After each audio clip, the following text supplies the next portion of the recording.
Un germen incubado, un satélite pinchado, un teorema olvidado, un planeta amenazado, un cerebro iluminado, un esperma congelado, un ambiente saturado, un reactor recalentado. Es nano, es mega, la liga de la ciencia. Es alfa, es beta, la liga de la ciencia. Hola, ¿qué tal? ¿Cómo están? ¿Cómo les va? Hola, ¿cómo andan? Muy bienvenidos y bienvenidas a un nuevo programa de la Liga de la Ciencia acá en la pantalla de la televisión pública. Andy, ¿cómo estás? Bien, muy contento, como siempre, haciendo la Liga de la Ciencia, estimulando la curiosidad y compartiendo conocimiento con vos y con todos los que estamos acá. Claro que sí, así se hace la ciencia en equipo, incluso cuando uno está solo, aprendiendo algo, leyendo un libro, como que vas dialogando, ¿no? Con el otro. No, yo cuando voy leyendo, voy subrayando, marco el libro, a veces tomo alguna nota, como que estoy dialogando, incluso a veces, si el autor o la autora falleció, estoy hablando con los muertos, Mirá lo que hacen los libros, claro, es una locura. Me hiciste acordar con esto de subrayar los libros a cuando iba a la facultad, que subrayaste, tomabas tu tiempo. Extraño un poco eso, ir a la universidad y tomarte tu tiempo para aprender un tema en profundidad, probablemente muchas veces con un gran profesor. Siempre es lindo aprender, ¿no? Siempre es lindo aprender. Y Andy, bueno, vos seguro que también das grandes clases porque has tenido grandes maestros. Bueno, pero ponele. No solo están las clases para aprender, porque se puede aprender toda la vida, ¿o no? Sí, hablando de aprender toda la vida, hoy tenemos una clase magistral de lujo con un invitado de lujo. Él estudió física en la Universidad de Buenos Aires, es físico como yo. Después hizo su doctorado en ciencia de materiales en el famoso MIT, el MIT, el Instituto de Tecnología de Massachusetts. Y ahora se transformó ya hace varios años, y él nos va a contar un poco de cómo fue esa historia, en un referente de las charlas TED, iba a decir en Latinoamérica, pero diría en todo el mundo. Y no solo eso, sino además que tiene un podcast cuyo título tiene que ver con lo que estábamos charlando recién, que se llama, y la está rompiendo este podcast, Aprender de Grandes. Recibamos con un fuerte aplauso a Jerry Garbulski.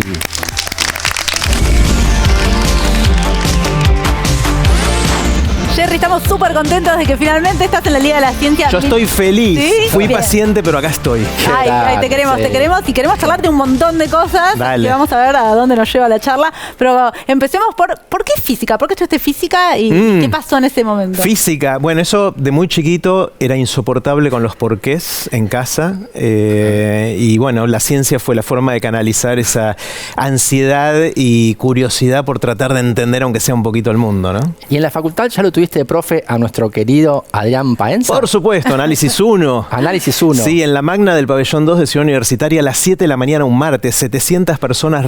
La gente estaba sentada en las escaleras en invierno con 2 grados de temperatura para escuchar a Adrián.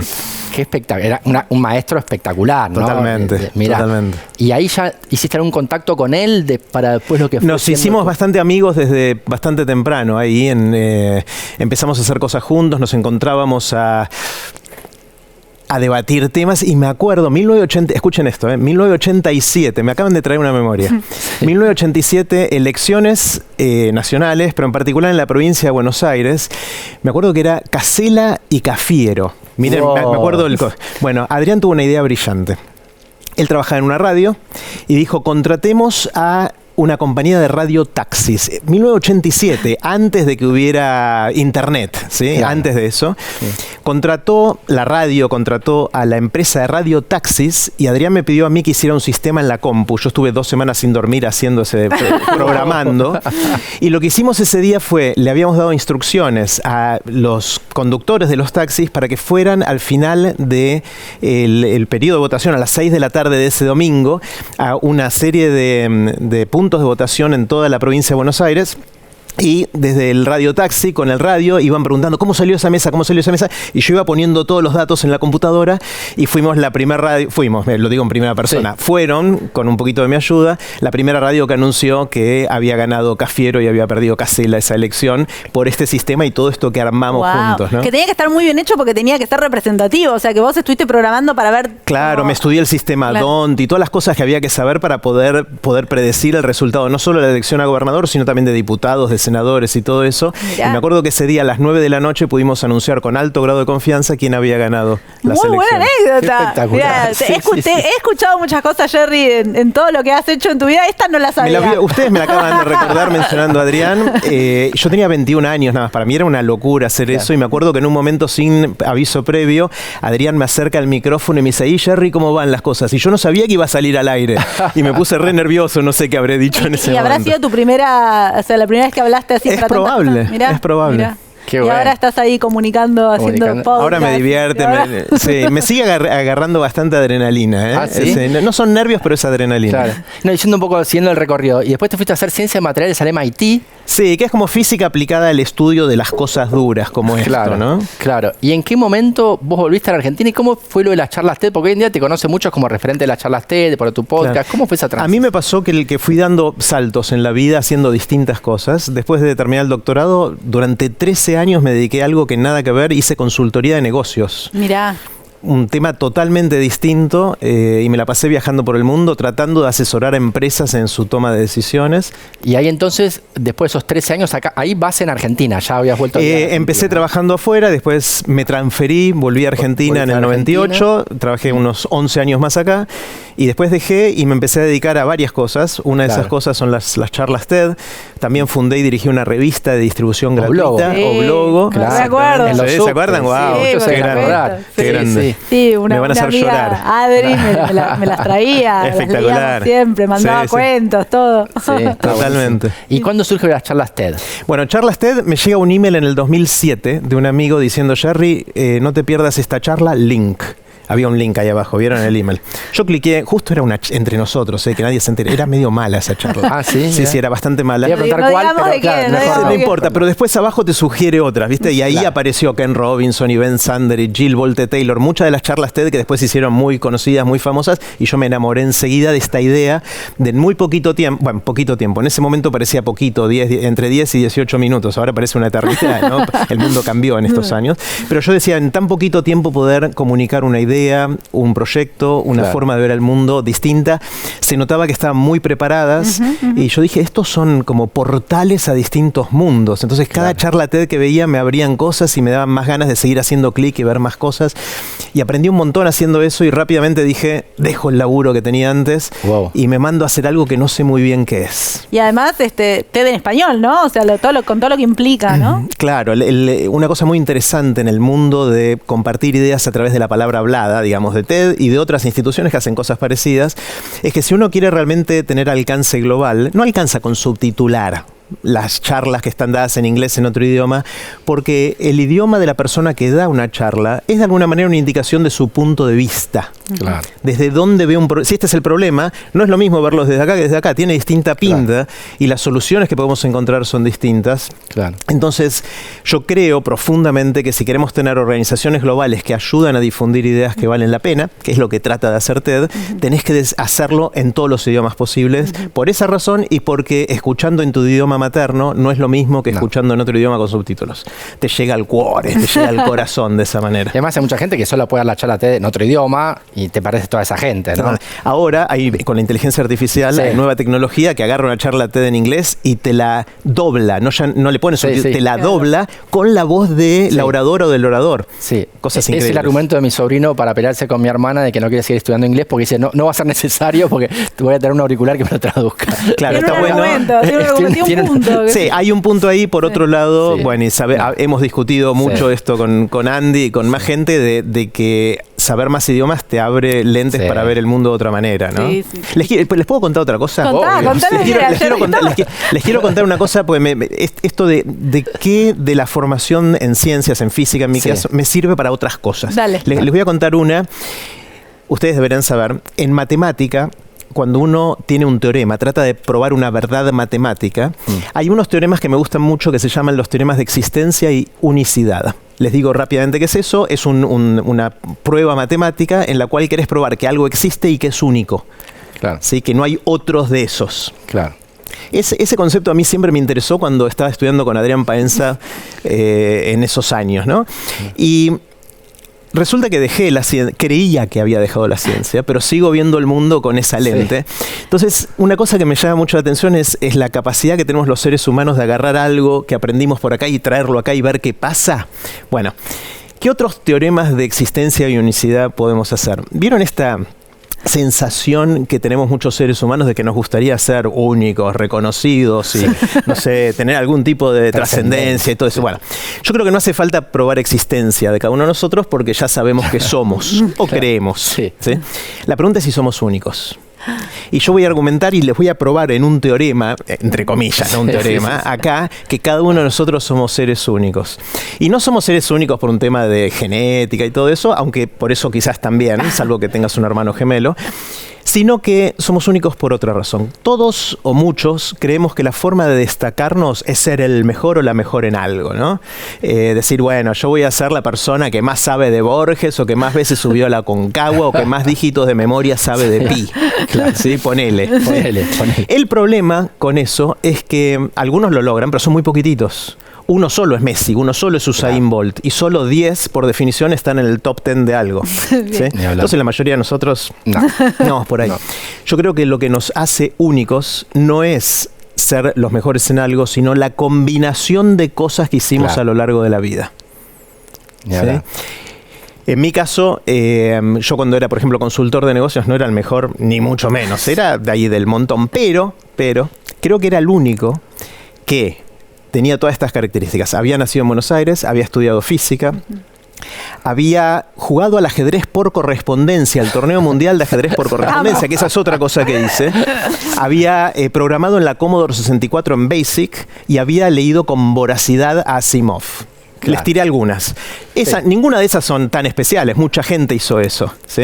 Pero ¿cuál es la probabilidad que esas nadie tiene, seguro que nadie en el mundo tiene esas cosas. Muy rápidamente, cuando unís 3, 4, 5 cosas que aprendiste, que hiciste, por más que te haya ido bien o mal, lo importante es que lo hayas hecho con foco y con atención. Claro. Con dedicación, con entrega. Me siento especial, Jerry. No te sentís, Euge, sos especial. Sos único. Y lo acabo de probar contundentemente. Está bueno porque es único, no es ni mejor ni peor. Porque muchas veces queriendo ser el mejor te sentís el peor. Sí. Claro, yo con esa combinación de cosas únicas siento, por ejemplo, que haciendo consultoría de negocios, que es eso que hice durante todos esos años, pude hacer un aporte especial. Claro. No por ser mejor, sino por ser único. A mí, Jerry, me pasa con tu podcast, con Aprender de Grande, o cuando te escucho, que es como que esto de que realmente me hace sentir especial, le hace sentir especial a mucha gente y es muy cercano. Y a las personas que no somos religiosas, a veces nos cuesta encontrar en la magia, en la ciencia, o sea, encontrar. Y vos me acabas de dar una explicación matemática, probabilística, de estadística, que es real y que realmente a mí me funciona, me hace sentir única, especial, y valoro también a todos los demás y me hacen... Que es muy loco eso. ¿Cómo lográs eso? A mí qué sé yo, es porque me gusta. No tengo ni idea cómo lo logro. Es porque sos único. Si quieren les cuento otro salto de la ciencia. Ahora de la química. ¿Se acuerdan que en química estaban los catalizadores?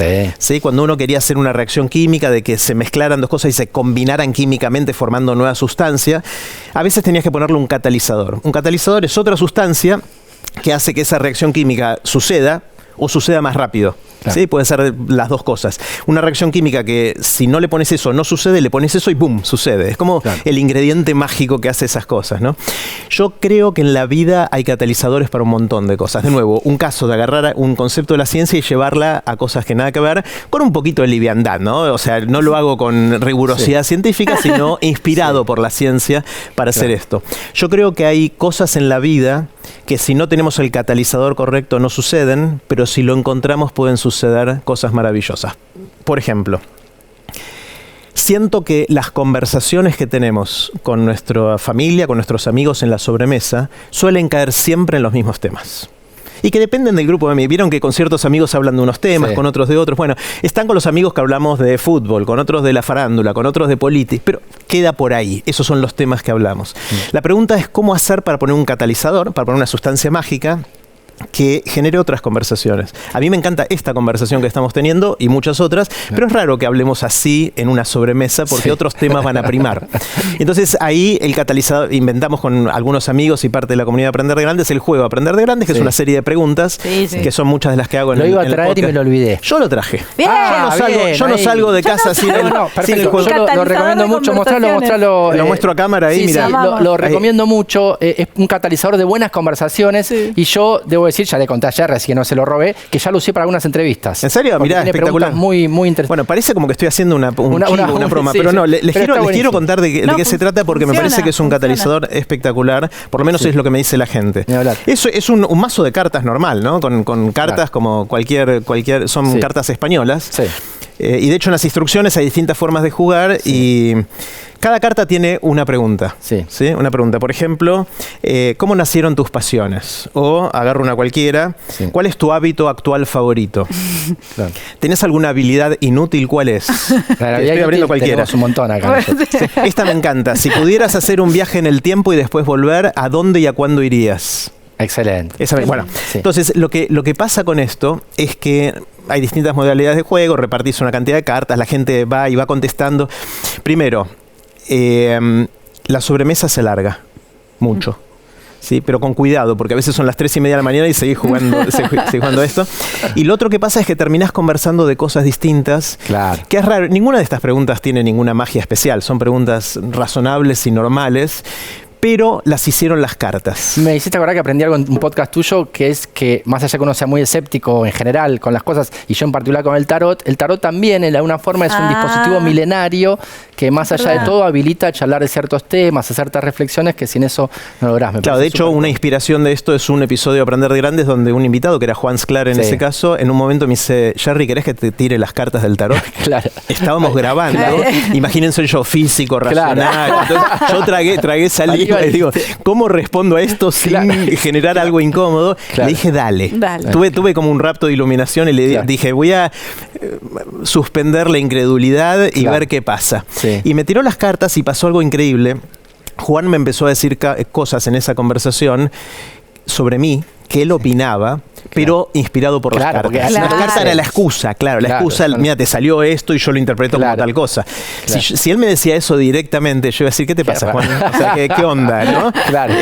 Y yo no creo que el tarot te adivine el futuro, pero sí puede ser un catalizador de conversaciones. Te quiero preguntar, vamos a tener que ir terminando en cualquier momento, aunque nos quedemos charlando. Yo me quedo. Hacemos todo el programa con Jerry. Pero antes de terminar, quiero que hablemos un poco del podcast, Aprender de Grandes, cómo surgió. Pero antes una duda personal me quiero sacar. Aprender de Grandes tiene muchas acepciones. Cuando lo pensaste, ¿cuál? Porque puede ser aprender de grandes, uno grande, o aprender de grandes personas, o aprender de personas viejas, digamos. Claro. La acepción que vos pensaste era... Decidí hacer ese podcast, empecé en el 2016, el día de mi cumple. Fue un autorregalo de cumpleaños, que me encanta, hacerme autorregalos de cumpleaños. Dije, me voy a dedicar un año a aprender de gente que admiro. Ya van 7 años, ¿no? O sea, como se fue renovando el regalo. Pero en ese momento me terminó de caer la ficha y tomé la decisión cuando encontré este nombre que tiene al menos 2 acepciones que a mí me gustaron. Una que es la más obvia, que es aprender cuando ya no somos chicos, aprender durante toda la vida, que es una obsesión que yo tengo, porque siento que el día que dejamos de aprender, empezamos a morir, ¿no? Vos decís que es la más obvia, pero yo me di cuenta de esa acepción después, mucho tiempo. Mira, esa para mí era la más obvia, que era aprender durante toda la vida, y la segunda es aprender de los grandes o las grandes, de las personas que admiramos, aprender de grandes. Y entonces dije, justamente voy a invitar a gente que yo admiro, me voy a encerrar en un estudio de grabación con ellos, celulares apagados, sin límite de tiempo, y les voy a preguntar, ¿qué aprendiste haciendo lo que haces? Y después vamos a conversar. Y mi único objetivo es aprender de esa persona y que esa persona brille. Y a mí me gusta también que en esto de catalizadores, vos sos un catalizador donde también cruzás personas, ¿no? Vos como que haces que quizás 2 personas que no se hubieran encontrado, como 2 moléculas químicas, se encuentran gracias a Jerry. Me encanta, no lo había pensado como catalizador. Gracias, Euge, me encanta llevarlo ahí también. Un catalizador de grandes cosas, de charlas que no hubieran sucedido, si vos quizás hubieran sucedido, pero hubieran tardado mucho en suceder. Está buenísimo, gracias. Sí. Excelente. Está buenísimo. No podemos charlar un rato más. No, nos están diciendo que no podemos. Cuando quieran vuelvo. Excelente. Sí, sabés que sí. Nos encanta, Jerry. Un placer enorme escucharte. Muchísimas gracias. Un lujo aprender de un grande. Gracias, Euge. Gracias, Sandy. Muchísimas gracias y te esperamos cuando quieras. Dale. Nos vamos a un corte y enseguida volvemos con más La Liga de la Ciencia. Viene un programazo, sigue un programazo, así que quédense. Ya venimos. La Liga de la Ciencia es alfa, es beta. La Liga de la Ciencia. Nuevo bloque de la Liga de la Ciencia, y es verdad que ya pasó un tiempo, pero muchos todavía tenemos la piel de gallina por lo que pasó en el Mundial. Claro que sí, creo que muchos todavía procrastinamos un montón viendo los goles de Messi y las atajadas del Dibu Martínez. Todavía nos atrapa ver esas cosas que pasaron hace meses atrás en el Mundial, pero bueno, así somos el pueblo argentino, muy futbolero. Pero hay que ser justos, el fútbol no empezó con Messi, tiene una larga y maravillosa historia que es fascinante, así que nuestro historiador, que es futbolero, el queridísimo Sergio, fue al Museo Histórico Nacional habrá una muestra que no tiene desperdicio, que se llama Pasión de Multitudes y que está buenísima. Emociona ver las remeras o los botines que usaron jugadores históricos de la selección argentina. Hay hasta partes de algunos estadios antiguos, hay de todo, es una muestra emocionante. Así que mandamos a nuestro historiador futbolero, el gran Sergio, vayamos a ver cómo le fue.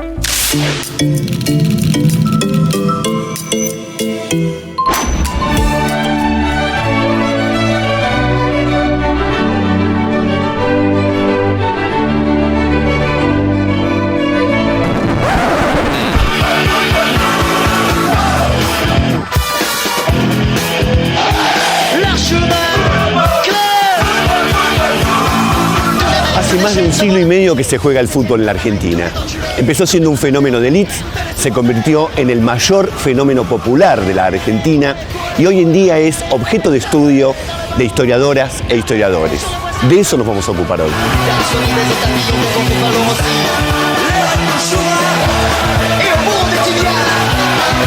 Vinimos al Museo Histórico Nacional para ver esta pasión de multitudes.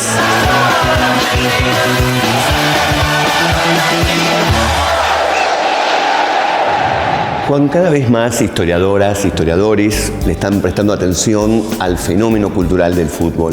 ¿Cuándo podríamos decir que se empezó a jugar fútbol en la Argentina?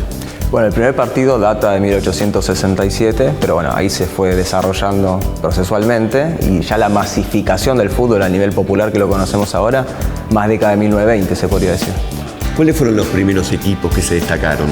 Y bueno, el fútbol como deporte fue creado en Inglaterra, ¿no? Con la disciplina, el reglamento, etcétera, y así es como llegó a la mayoría de los países, incluida la Argentina, ¿no? A los comienzos del fútbol en la Argentina está muy vinculado a lo que era la comunidad inglesa que vivía en este país. Los internados escolares ingleses, los ferrocarriles, ¿no? Que son una innovación técnica que trajeron los ingleses, eran esos los actores sociales que participaban del fútbol en sus comienzos.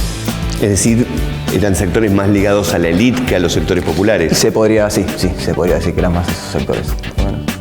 ¿Cuándo empieza a extenderse el fenómeno hacia ya equipos criollos, sectores más populares? Y bueno, la fecha del primer equipo criollo, ¿no? La fundación del primer equipo criollo en nuestro país es 1899. Ya en la primera década del 1900 se puede decir que empiezan a salir clubes criollos debajo de las piedras, ¿no? Aproximadamente el 10%, 15% de los jóvenes masculinos del AMBA participaban en clubes barriales de fútbol. ¿Y cuándo empezaron a existir las canchas? En sus inicios, por ejemplo, no se jugaba en cancha de fútbol porque no existían, se jugaba en cancha de cricket. El primer partido de fútbol fue en el Buenos Aires Cricket Club o algo así. Después, el desarrollo de estadios, canchas propiamente dicho, ya es más de la década de 1920, 1930 y va a estar muchas veces vinculado a cierto accionar por parte del gobierno, ¿no? Que va a empezar a ayudar a estos clubes a que se desarrollen y empiecen a tener un lugar propio, ¿no? Mediante préstamos, exenciones fiscales, etc. ¿Y la masividad y profesionalización cuándo llega? La masividad, bien dicho, se podría decir ya la década del 20. El fútbol es claramente masivo en la Argentina, ya el 10 se va viendo, pero la profesionalización propiamente dicha se da en 1931. Esa es la fecha tajante del antes y el después del fútbol profesional y antes amateur. Hay un hecho huelguístico, ¿no? Hay una lucha para eso. Sí, una serie de huelgas muy fuertes entre el 30 y el 31, que eran los jugadores. Primero, uno de sus principales pedidos era que se acabara con la cláusula candado, ¿no? Era una cláusula que impedía que fueran libremente de un club a otro, estaban más o menos encerrados en sus clubes.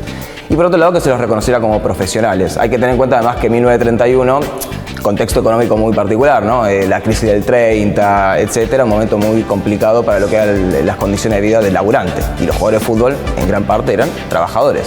En ese sentido, eso fue un gran acicate, ¿no? Un gran combustible para las huelgas estas, en las cuales terminó interviniendo el mismo presidente de la Nación, ¿no? Uriburu, que un año antes había sido el primer golpe de Mitre en la Argentina. Uriburu, presidente de facto, interviene en este hecho huelguístico.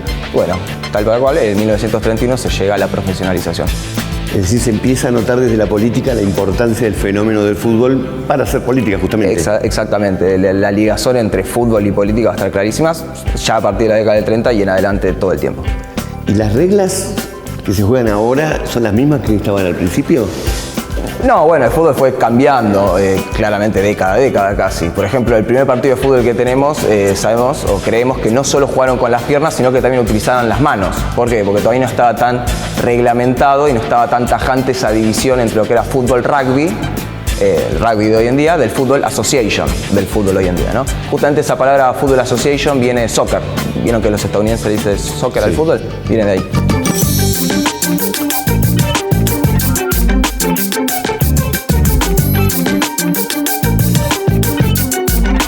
Esta muestra, Pasión de Multitudes, recoge muchos de los aspectos principales de esa historia larga que ya tiene el fútbol en la Argentina.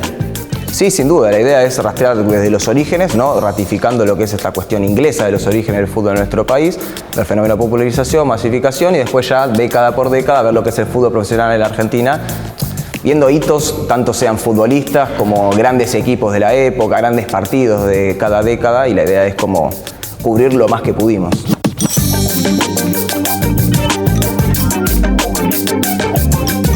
Y está el rincón Maradona, le decimos, ¿no? Son todas remeras que usó Maradona vinculadas a equipos argentinos, ¿no? No tenemos del Napoli o del Sevilla, tenemos Argentinos Junior, Boca, Newell's y de la selección.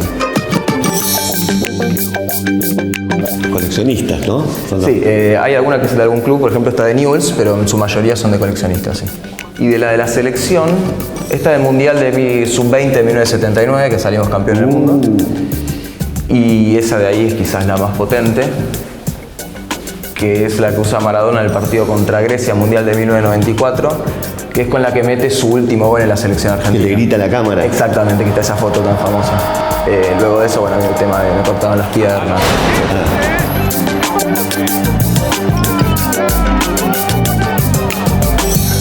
Esta está muy buena, es como la más antigua que logramos conseguir. Es de 1924 y la usó Cesario Onsari, ¿no? Este muchacho tiene la particularidad de haber metido el primer gol olímpico en la historia del fútbol, porque antes de 1924 no estaba permitido, ¿no? Gol olímpico, gol de córner. Y ese año lo permitieron. Y en un partido amistoso contra Uruguay, él mete un gol de córner. La cuestión es que Uruguay venía de salir campeón olímpico en París. Por eso en un comienzo era gol a los olímpicos y se terminó transformando en gol olímpico. Ah, de ahí viene. De ahí viene la palabra, el concepto. Muy bueno. Y se exportó al mundo, ¿no? En España le dicen así también, por ejemplo. No la sabía esa. Y bueno, tenemos remeras de todo tipo de personajes. Houseman, del Mundial de 1978. Total. Esta es del Tata Brown, del partido contra Inglaterra en el Mundial de 1986, ¿no? El que Maradona mete la mano de Dios y el mejor gol de la historia. Y aparte pusimos, ¿no? La 2 de Messi, una que usó en un amistoso contra Rusia en 2017, ante el Mundial de 2018, y la otra que usó en el Mundial 2014, jugado en Brasil, que llegamos a la final y bueno, sí. no logramos ganarla, lamentablemente.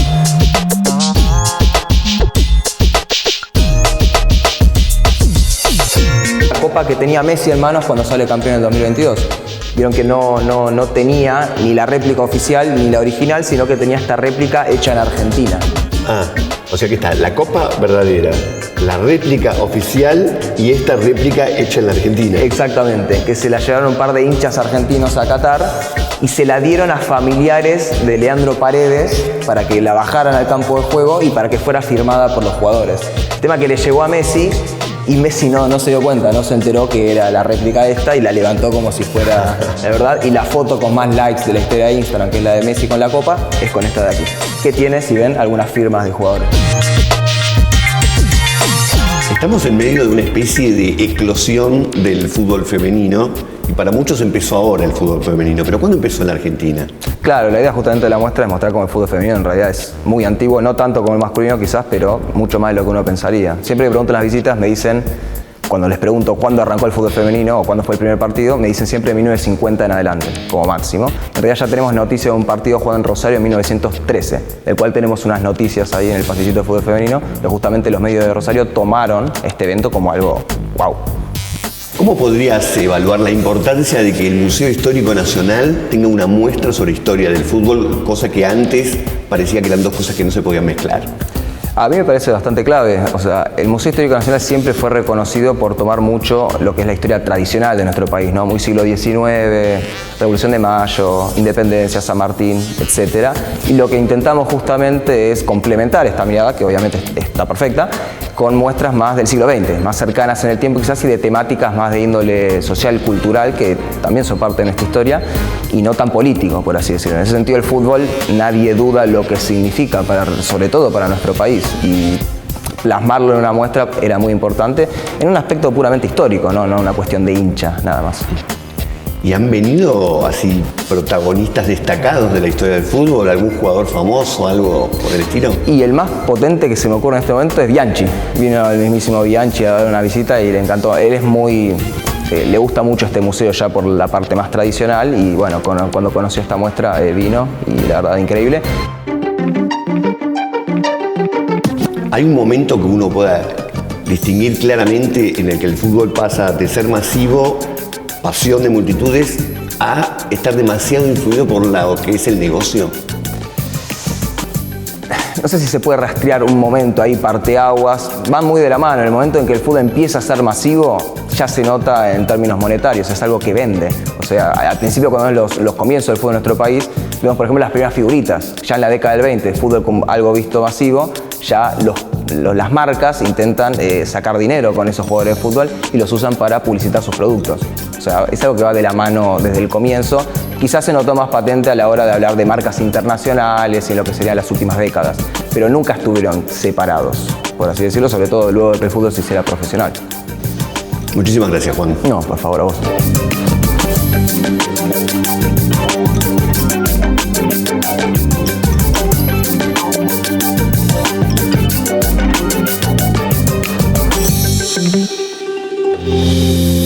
Emociona ver un poco de la historia de un deporte que nos dio tantas alegrías. Emociona el pasado, pero también emociona el presente. El mundo sigue girando, ocurren cosas en el mundo de la ciencia y te las seleccionamos mejor que nadie en esto que damos en llamar las noticias científicas de la semana.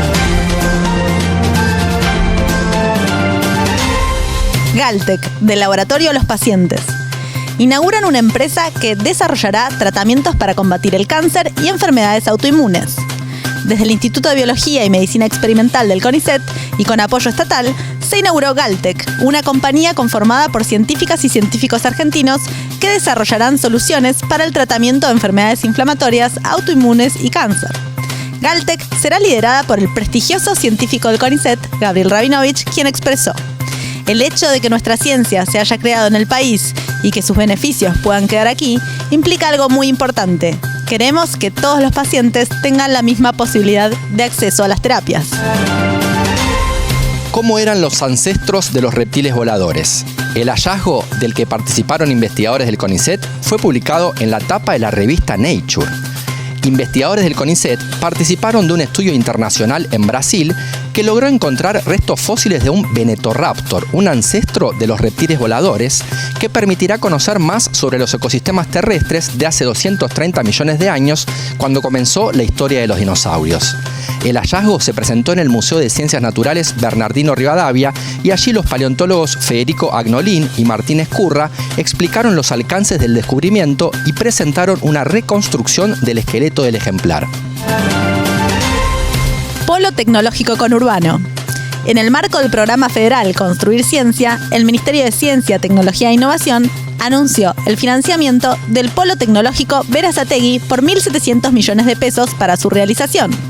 El espacio tendrá una superficie de 4.000 metros cuadrados y el objetivo es generar desarrollos innovadores en las áreas de salud, informática, robótica, alimentos y biotecnología para vincularse y articular con las industrias del sur del conurbano bonaerense. Además de la participación del municipio, la Universidad Nacional de Quilmes y la Universidad Nacional Arturo Jauretche formarán parte del polo aportando sus conocimientos y desarrollos. Falló la misión espacial rusa. La sonda robótica Luna 25, la primera en más de 40 años que lanzaba este país a la Luna, tuvo problemas tras una maniobra de aproximación a la órbita. Rusia no logró hacer historia y convertirse en la primera nación en conseguir aterrizar con éxito en el polo sur de la Luna, una región con importantes reservas de agua cuyo control se disputan las principales potencias espaciales. A partir de aquí, Moscú anunció la creación de una comisión para establecer las razones de la pérdida de la nave.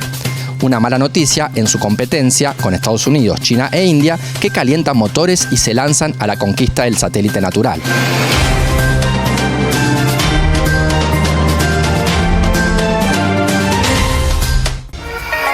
Llegó el final del programa, pero antes, la frutillita del postre, la ciencia de todo. Este momento en el que Andy y yo charlamos de algún tema, de alguna pregunta que ustedes nos hagan en las redes sociales, de alguna duda que algún televidente tenga, de alguna cuestión que hayamos mandado unos WhatsApps hasta las 3 de la mañana, algún paper que nos haya volado la cabeza. Acá, la ciencia de todo, donde charlamos, polemizamos.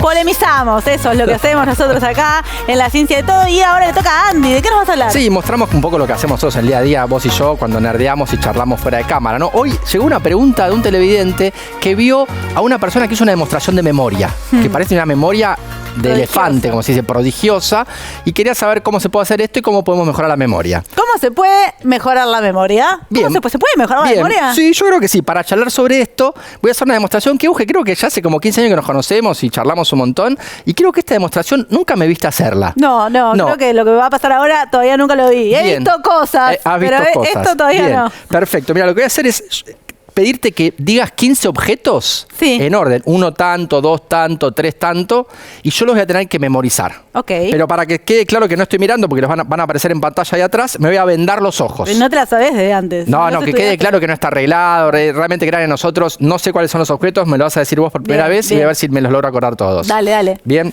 ¿Te podés tapar o necesitas ayuda? Dale, yo me vendo. ¿Seguro? Seguro.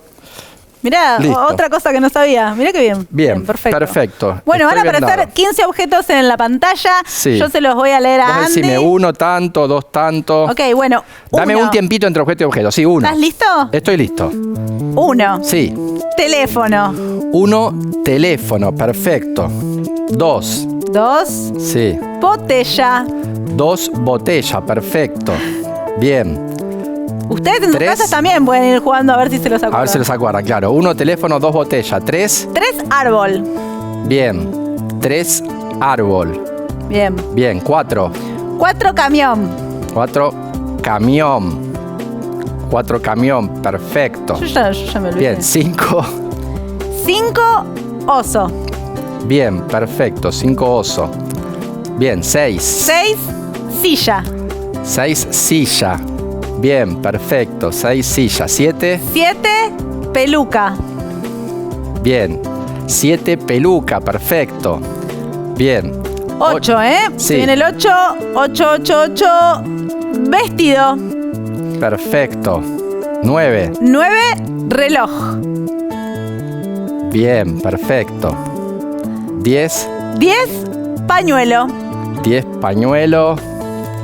11, anteojos. 11, anteojos. Perfecto. 12, lápiz.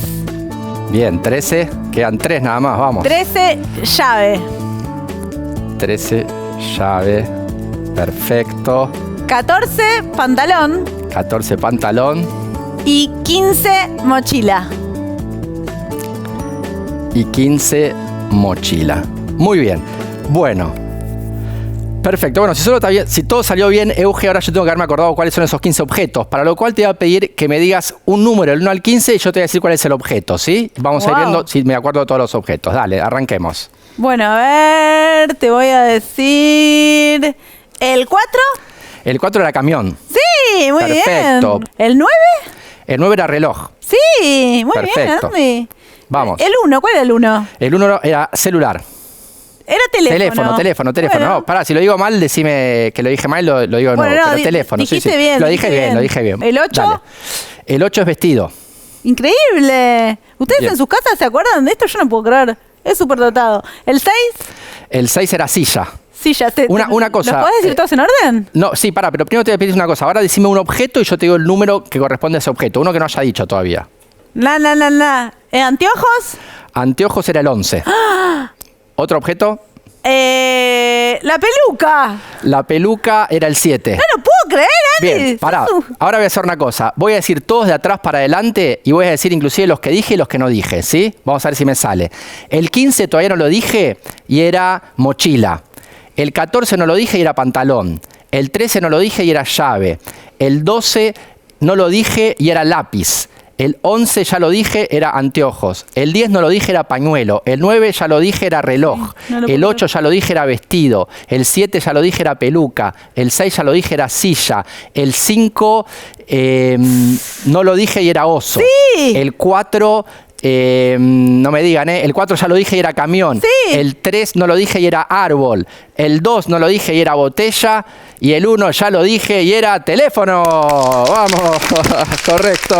Andy, perfecto, bueno. ¿Cómo hiciste? No es un genio, un adelantado a mis tiempos. No, mentira, no es cuestión de genialidad, es cuestión de conocer técnicas. Es simplemente cuestión de conocer técnicas. ¿Cómo haces para acordarte todo esto? Bueno. Ahora, quiero decir que esta lista no la preparaste vos. No, para nada. Yo no sabía cuáles eran los objetos. Realmente no lo sabía. No hicimos trampa, además, muchos pueden pensar como estamos en la tele, estoy viendo los resultados a algún lado. No, nada de eso. Realmente es algo que hago habitualmente en mis clases cuando hablo de la memoria. Y es un poco para enfatizar el hecho de que quienes hacen demostraciones de tener mucha memoria utilizan técnicas que se desarrollaron hace muchos años, pero todas basadas en un mismo principio, un principio descubierto hace más de 2500 años por el poeta griego Simónides de Ceos.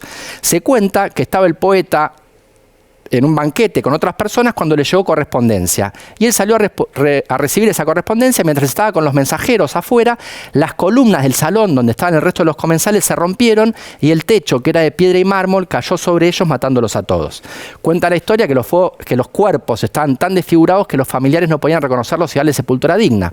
Pero que Simónides de Ceos en ese momento, mientras se daba cuenta del principio que subyace a todas las técnicas de memoria hasta los días de hoy, agarró a cada familiar de la mano y lo llevó en el medio de una nube de bruma y polvo al cuerpo de su ser querido. Oh. ¿De qué se dio cuenta Simónides de Ceos en esa tarde trágica? Se dio cuenta de que si a él le hubiesen dado una lista para memorizar con quiénes habían ido y dónde se habían sentado, o sea, los objetos y los números, hubiese tardado un montón en recordarlo.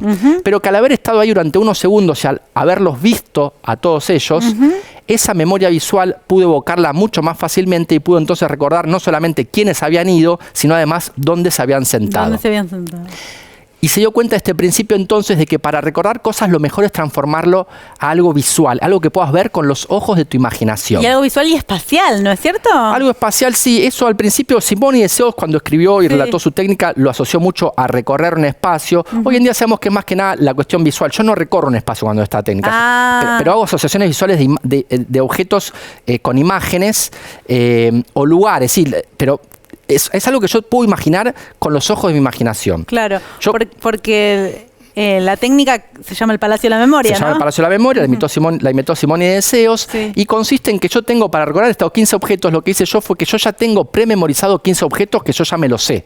Me los sé de memoria, son 15 objetos que hice un poco por fuerza bruta, memoricé y un poco a través de unas reglas fáciles de recordar, como por ejemplo que el 2 para mí puede ser pato.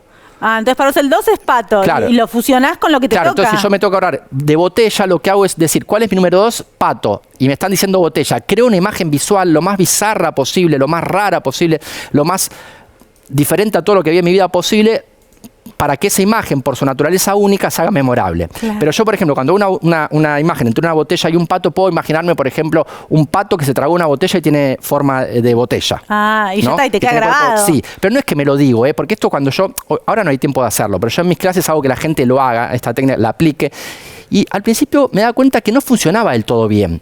E investigando un poco y preguntándole a las personas qué estaba pasando, me daba cuenta que muchas lo que hacían era repetírselo muchas veces. Por ejemplo, repetían un pato que se tragó una botella y tiene forma de botella. Claro, eso sería como con la palabra, con la oración no funciona. Claro, con la oración no funciona. Me tengo que crear la imagen. Claro. Lo de la venda es una excusa linda porque es visual y queda lindo, pero además me sirve a mí porque me tapa y me obliga a estar mirando hacia adentro y crearme la imagen esa del pato con forma de botella porque se acaba de tragar una botella. La técnica original era ubicarlo en un lugar de tu casa, ¿no? En un lugar de tu casa, Simónides de Ceos, que eso también lo podés hacer. Claro. Vos para construir esto, ¿por qué se llama Palacio de la Memoria la técnica? Porque lo vas poniendo en cada habitación del palacio. Claro, como si el 1 fuese una habitación, el 2 otra habitación, el 3 otra habitación y así por delante. Yo la primera vez que utilicé el Palacio de la Memoria, mis objetos del 1 al 15 eran lugares que yo recorría en mi día a día. Entonces el 1 era la cama, yo me levantaba de la cama, el 2 era la cocina, donde yo desayunaba, el 3 era la bicicleta, yo iba a la facultad en bicicleta, el 4 era la sala de aula, el 5 era restaurante universitario, el 6 era biblioteca. Entiendo. Entonces yo con un recorrido típico de mi día me armé mi palacio de la memoria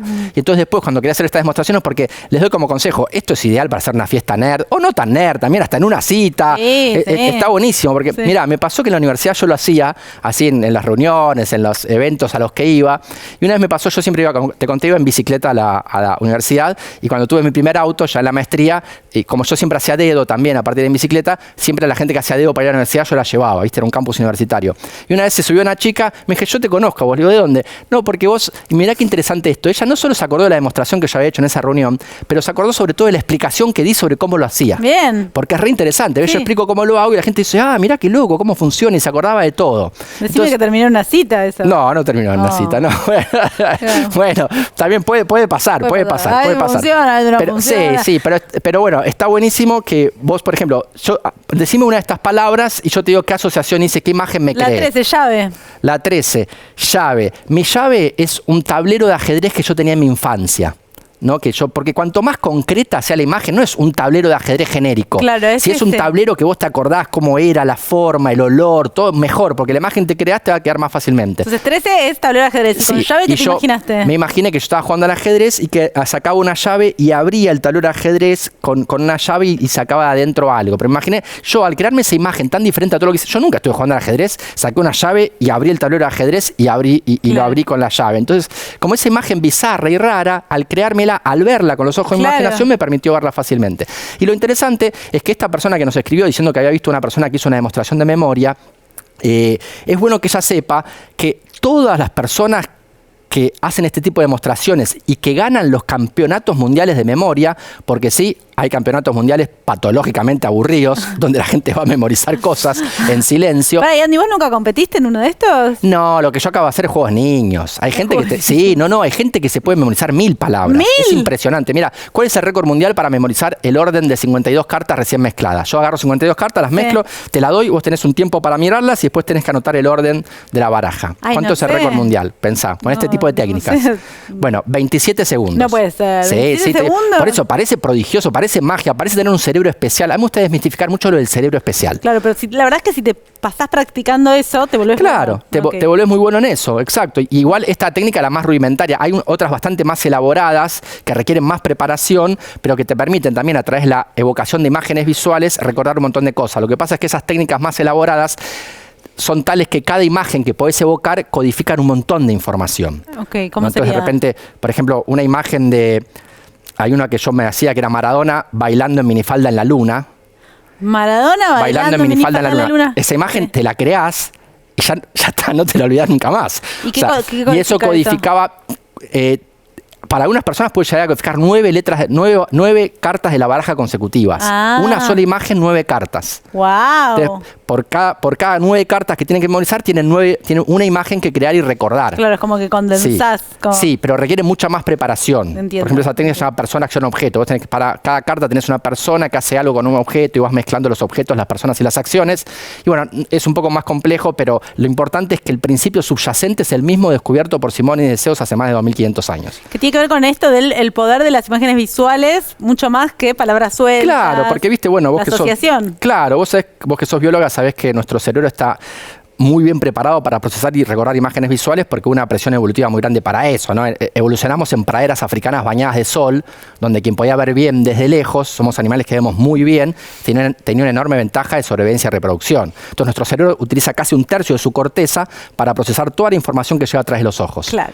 Y por eso es que nosotros somos tan buenos para procesar y recordar imágenes visuales. De todas formas, no hace falta entender nada del cerebro. Los griegos pensaban muchos que el cerebro era un radiador de calor, no sabían que... Como para enfriar la sangre. Como para enfriar ¿no? la sangre, Sí. claro. Entonces conocían el funcionamiento de la mente, aunque no entendieran el funcionamiento del cerebro. Lo que yo estoy dando acá es como una explicación moderna de cuál es el correlato neuronal que hoy en día conocemos de ese principio mental que descubrieron los griegos hace más de 2500 años. Y cuando vos elevás números al cuadrado muy rápido, usás algo parecido. Algo parecido, sí, para recordar números. Es una técnica que también transforma números a imágenes visuales y me permite entonces recordar los números. Solo para cerrar una cosita, Sí. entonces eso. Primero, memoria prodigiosa no es un cerebro especial, no es una genética especial. Memoria prodigiosa es alguien que conoce las técnicas, las entrena y las las aplica.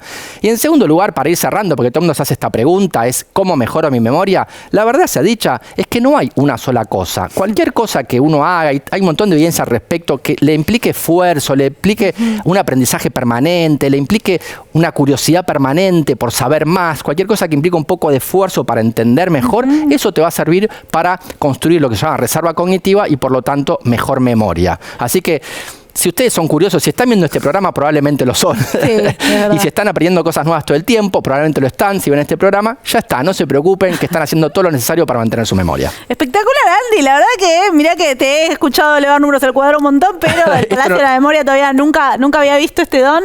Que no es un don, es que practicás. Es que practico y conozco técnicas. Doy fe que practica, Andy, practica. En eso sos muy bueno, ¿no? Como que sos metódico, sos obse, eso está bueno. Sí. Yo lo voy a poner en prueba y después les cuento. Si lo llegan a hacer en sus casas, por favor, háganlo para ser el rey o la reina de la fiesta. Si lo llegan a hacer, por favor, cuéntenos cómo les fue en nuestras redes sociales, que nos encanta saber. Y si tienen preguntas para este rincón del programa, también mándennos, que las tratamos acá en La Ciencia de Todo. Perfecto, nos tenemos que ir. Lamentablemente se termina este programa tan lindo. Pero bueno, ¿qué es lo bueno de todo esto? Lo bueno es que nos vemos la semana que viene acá en la Liga de la Ciencia, en la pantalla de la televisión pública. Les mandamos un beso enorme. Chau. Hasta la semana que viene. Nos vemos. Chao. Un cerebro iluminado, un esperma congelado, un ambiente saturado, un reactor recalentado. Es nano, es mega, la liga de la ciencia. Es alfa, es beta, la liga de la ciencia. Yeah, one shot. Hey yo, un protón muy excitado, un neutrón descolocado, un genoma descifrado, un fantasma del pasado, un microbio liberado, un pronóstico acertado, un desastre anunciado, un volcán descontrolado. Es nano, es mega, la liga de la ciencia. Es alfa, es beta, la liga de la ciencia. Yeah, one shot.